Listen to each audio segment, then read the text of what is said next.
मुहर्रम के पहले 10 दिनों में लाजमी पढ़नी है वो है आयत करीमा, जिसको दुआ यूनुस भी कहते हैं।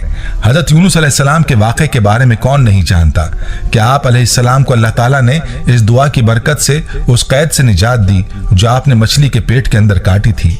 आप अलैहिस्सलाम फरमाते हैं कि मछली जब समंदर की तह में गई तो मैंने वहां कंकरियों को भी पढ़ते हुए सुना कि वो ला इलाहा इल्ला अंता सुब्हानका इन्नी कुन्तु मिनज़ ज़ालिमीन पढ़ रही थीं, और मैंने भी यही पढ़ना शुरू किया तो अल्लाह ताला ने मेरी परेशानी को दूर फरमाया और मुझे मछली के पेट से रिहाई मिली।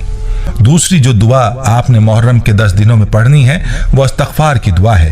याद रहे कि इस्तग़फ़ार की दुआ कोई आम दुआ नहीं है, बल्कि ये दुआ अल्लाह को बहुत ही महबूब है। इसलिए आपने मुहर्रम के 10 दिनों में इस्तग़फ़ार की दुआ जरूर मांगनी है। आपने तन्हाई में बावुज़ू होकर बैठ जाना है और कम से कम 1 मरतबा दुरूद पाक पढ़ने के बाद आपने एक तस्बीह इस्तग़फ़ार की रोजाना पढ़नी है। मुकम्मल यकसुई के साथ इस्तग़फ़ार करें और अल्लाह से अपने गुनाहों की निदामत करते हुए ये तस्बीह मुकम्मल करें, और आखिर में दोबारा दुरूद पाक पढ़कर अल्लाह से दुआ मांगें और जो भी दिली मुराद है या कोई मकसद है इसके लिए दुआ मांगें। इस एक तस्बीह के अलावा भी आप चलते फिरते इस्तग़फ़ार की कसरत कर सकते हैं। इस्तग़फ़ार के जो भी कलिमात आपको याद हों आप वो कलिमात पढ़ सकते हैं, और कोई कलिमात याद ना हो तो सिर्फ अस्तग़फ़िरुल्लाह अस्तग़फ़िरुल्लाह अस्तग़फ़िरुल्लाह भी आप पढ़ सकते हैं। अब आपको तीसरी दुआ बताता हूँ जो आपने मुहर्रम के पहले 10 दिनों में जरूर पढ़नी है।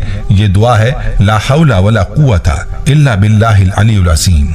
ये कलिमात बहुत ही बाबरकत हैं, जिनको जन्नत के खजानों में से खजाना कहा गया है, और बाकी 2 दुआओं की तरह इस तस्बीह से पहले और इसके बाद भी आपने दुरूद पाक लाजमी पढ़ना है।